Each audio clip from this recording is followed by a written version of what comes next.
Alors bonjour à tous, dans cette vidéo nous allons corriger les exercices 43, 44, 47, 48, 49 et 51, pages 342 et 343.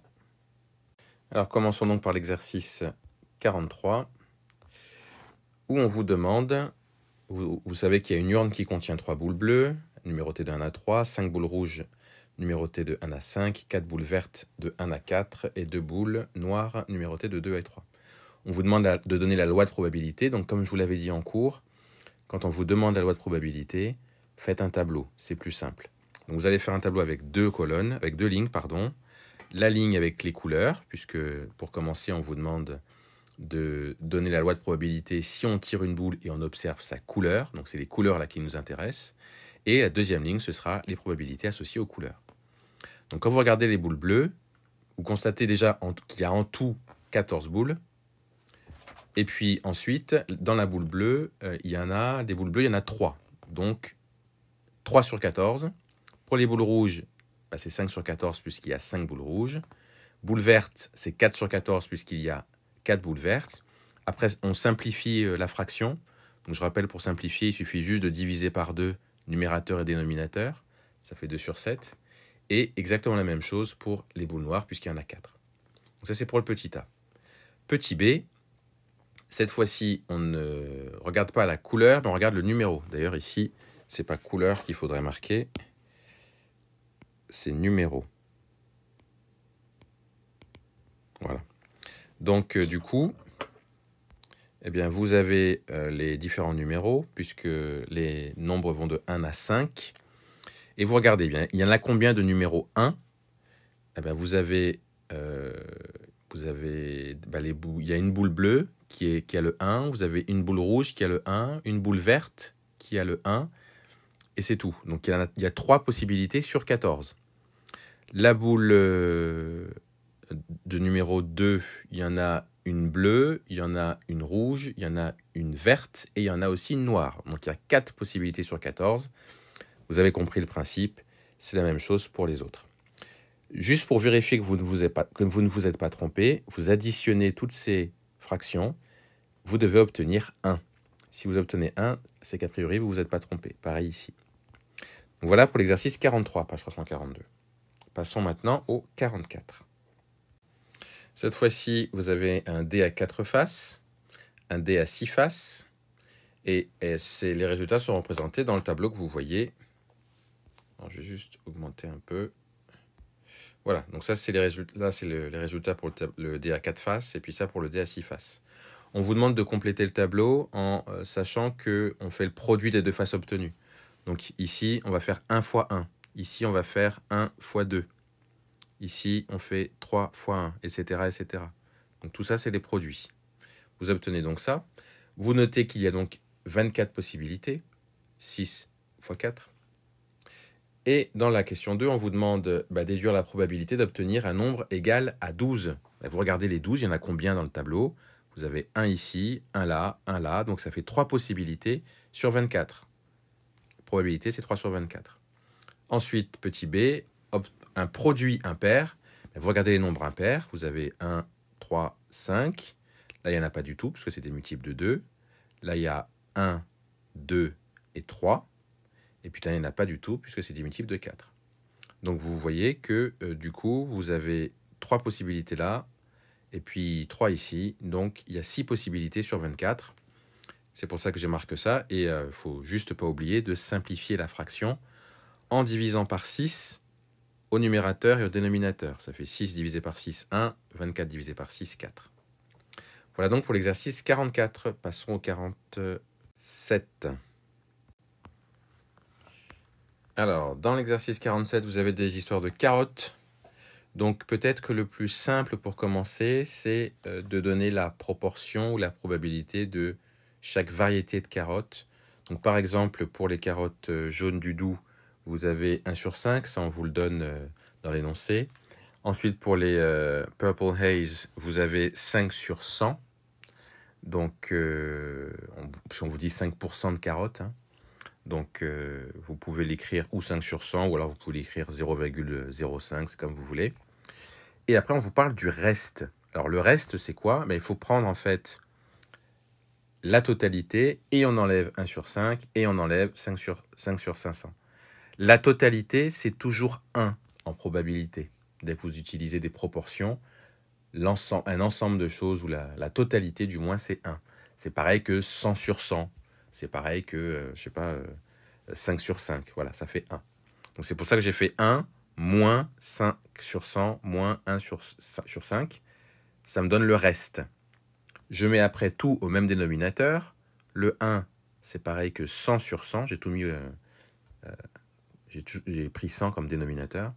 Donc 100 sur 100 moins 5 sur 100 moins 20 sur 100. Ici, je multiplie par 20 en haut et en bas pour obtenir 100 au dénominateur. Je soustrais 100 moins 5 moins 20. Ça fait 100 moins 25. Ça fait 75 sur 100. On peut aussi écrire 0,75. Donc, ce que je sais, c'est que le reste des carottes, c'est-à-dire, je crois que j'ai les carottes de Colmar avec celles des Vosges, eh bien, je dois obtenir, quand je les additionne, 0,75. Maintenant, j'ai une information supplémentaire dans l'énoncé, puisqu'on dit qu'il y a 4 fois plus de carottes de Colmar que de carottes blanches des Vosges. Comment je peux l'écrire mathématiquement, ça? Ben, je vais dire que X, c'est ma proportion de carottes blanches des Vosges. Je sais que il y a 4 fois plus de carottes de Colmar. Ça veut dire que si je fais mon X plus mon 4 fois plus mes blanches des Vosges, pour obtenir ça, ça correspond aux carottes de Colmar, 4 fois plus que celle-ci. Et j'ai dit que quand j'additionne les proportions, je dois obtenir l'équivalent du reste, ce que j'avais obtenu ici. Je vous rappelle, l'énoncé dit, pour le reste, on trouve 4 fois plus de carottes de Colmar à cœur rouge que de carottes blanches des Vosges. Donc, après, on est réduit à résoudre cette équation-là. X plus 4x, ça fait 5x. Donc, j'ai 5x égale 0,75. Je divise par 5 de chaque côté et j'obtiens 0,75 divisé par 5, donc 0,15. Je sais donc maintenant que ma proportion de carottes blanches des Vosges, c'est 0,15. Comme je sais que les carottes de Colmar sont 4 fois plus nombreuses, eh bien, je vais multiplier 0,15 par 4, ce que j'obtiens ici, et ça me fait 0,6. Alors, quand on vous demande la loi de probabilité, rappelez-vous, on fait sous forme de tableau. Donc, j'ai tout résumé dans un tableau en utilisant les lettres qui sont ici. J'ai marqué ici à quoi elles correspondent, ces lettres. Et j'ai mis toutes les probabilités sur 100. Donc, par exemple, le 1 sur 5 ici, je l'ai transformé en 20 sur 100. C'est pour ça que je l'ai marqué là, 20 sur 100. Le 5 sur 500, ça ne bouge pas. Le 0,15, je l'ai changé en 15 sur 100, ici. Et le 0,6, je l'ai changé en 60 sur 100. Et j'ai marqué d'ailleurs les calculs ici.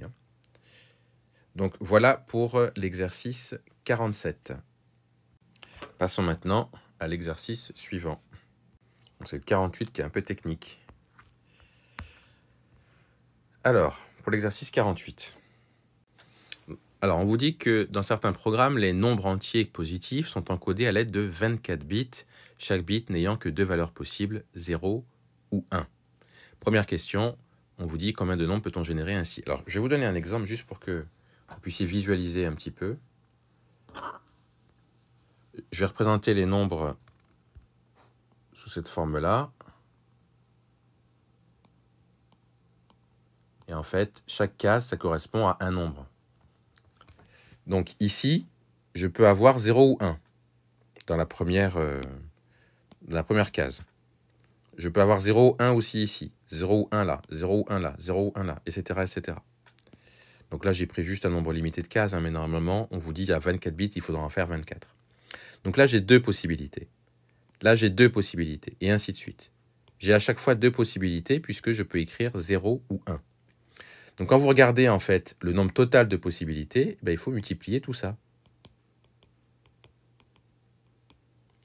C'est pour ça que vous obtenez 2 à la puissance, le nombre de cases, c'est-à-dire 24.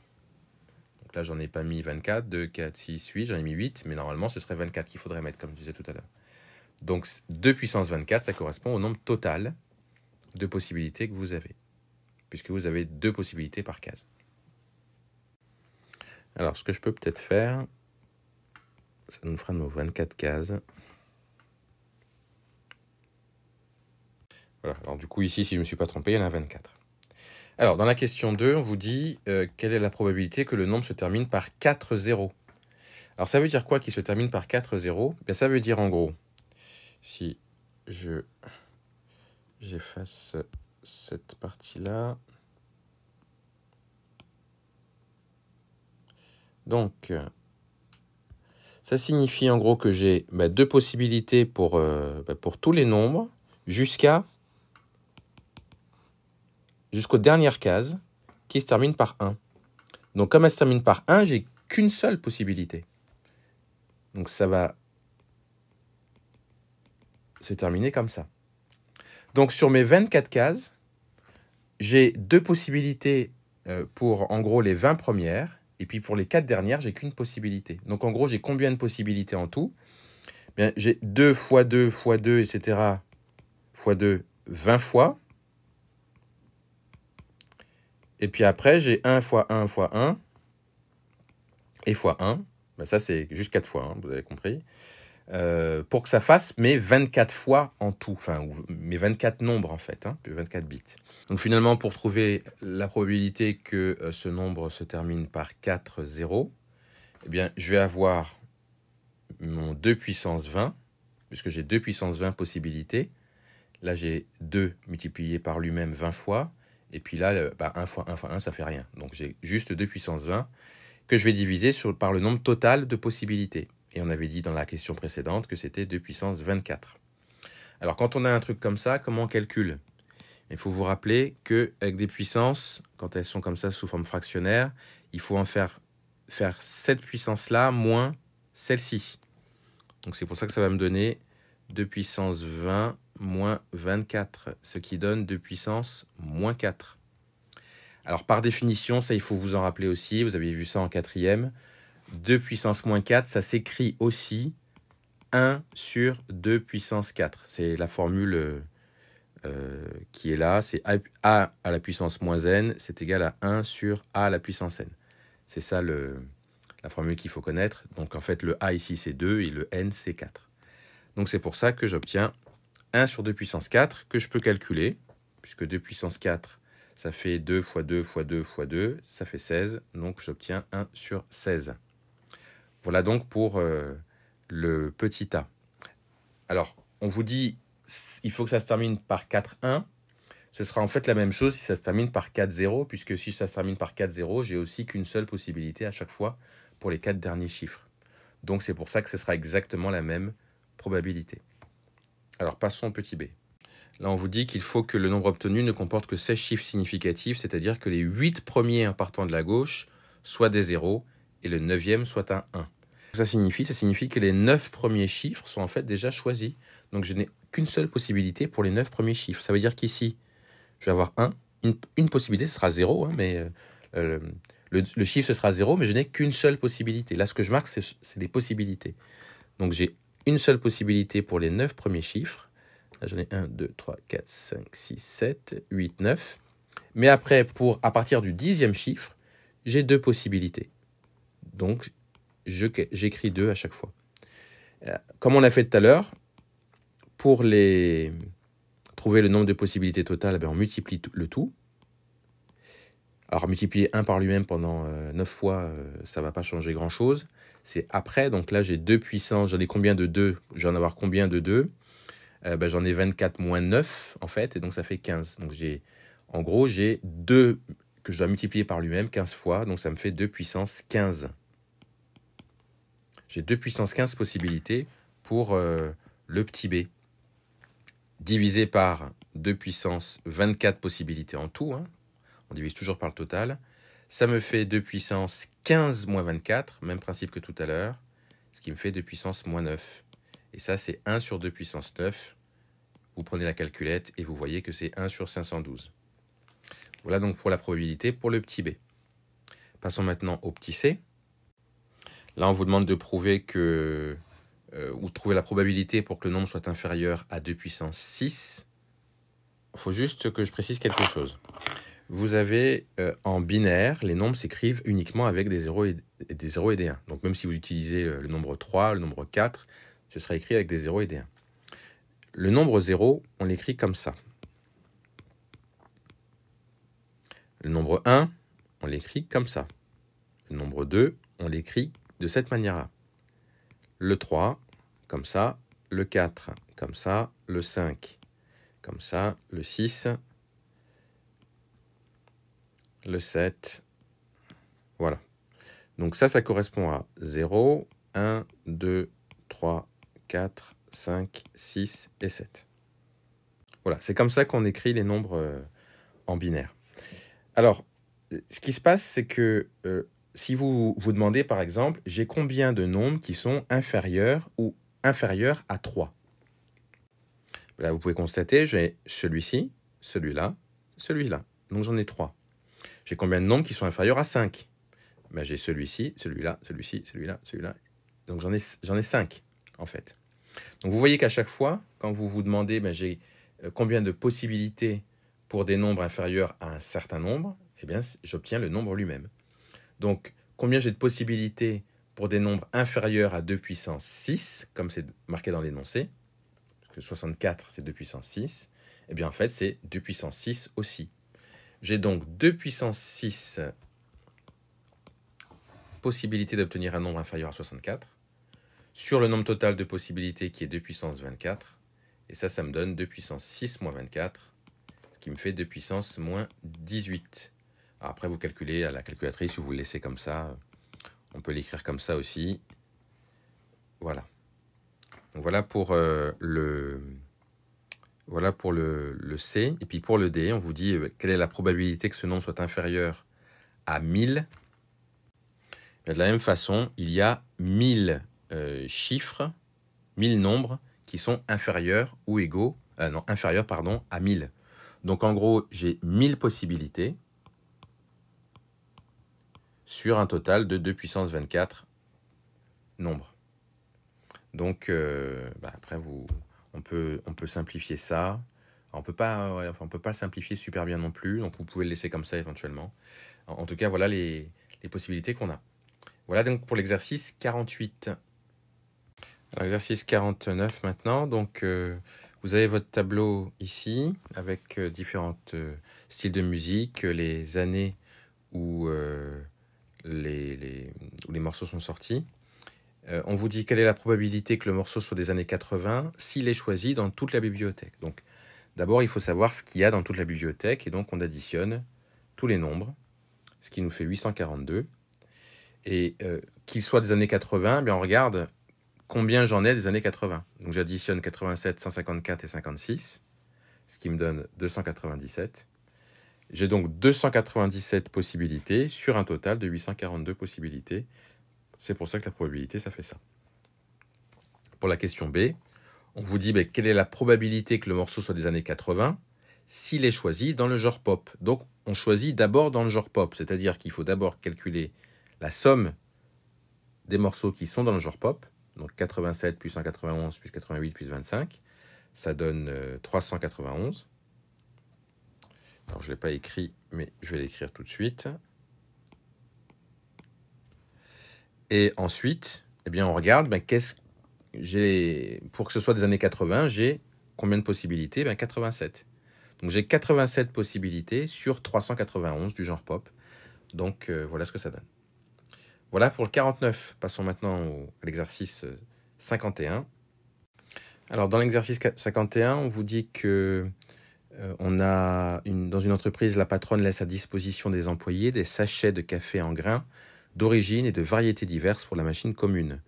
Donc on a dans les sachets qu'on appelle Jamaïque, j'ai 3 Arabica et 1 Robusta. Dans les sachets Zimbabwe, etc., etc. Vous avez l'énoncé devant les yeux. Qu'est-ce qu'on vous demande? Déterminer la probabilité qu'un employé, choisissant un sachet au hasard, prenne un café Jamaïque. Donc dans tous les cas, la probabilité, ce sera lié au fait de prendre un sachet Jamaïque. Premièrement, s'il prend un sachet sans faire attention à la couleur. Donc, d'abord, il faut savoir combien j'ai de sachets en tout. Donc, j'en ai 4 Jamaïque, 7 Zimbabwe et 3 Colombie. Donc, 4 plus 7 plus 3, et ça fait 14. Des sachets Jamaïque, j'en ai en tout 4. Donc, comme il ne fait pas attention à la couleur, il peut prendre 4 parmi ces sachets-là. Donc, j'ai 4 sur 14 que je simplifie en 2 sur 7 en divisant numérateur et dénominateur par 2. Maintenant, la question B, c'est probabilité de prendre un café Jamaïque s'il prend un sachet bleu. Donc, il faut d'abord savoir quel nombre de... J'ai combien de sachets bleus en tout. Alors, sachant que les bleus, ce sont les arabicas. En Jamaïque, j'ai 3 arabicas. En Zimbabwe, 2 arabicas. Et en Colombie, j'ai 2 arabicas aussi. Donc, en fait, j'ai 3 plus 2 plus 2 des sachets bleus. C'est-à-dire 7. Et donc, je regarde combien j'ai de sachets bleus Jamaïque. J'en ai 3, puisque j'ai 3 arabicas. Donc, en gros, j'ai 3 sachets. Il peut prendre 3 sachets sur 7, total de sachets bleus. Et puis, finalement, pour le sachet orange, c'est le même principe, sauf qu'on le fait non pas avec le bleu, mais avec le orange. On compte le nombre de sachets orange. Je l'ai ici. Le nombre de sachets orange Jamaïque, il est de 1, puisque il y a un Robusta qui est orange. Donc j'ai une possibilité sur 7. Voilà la probabilité.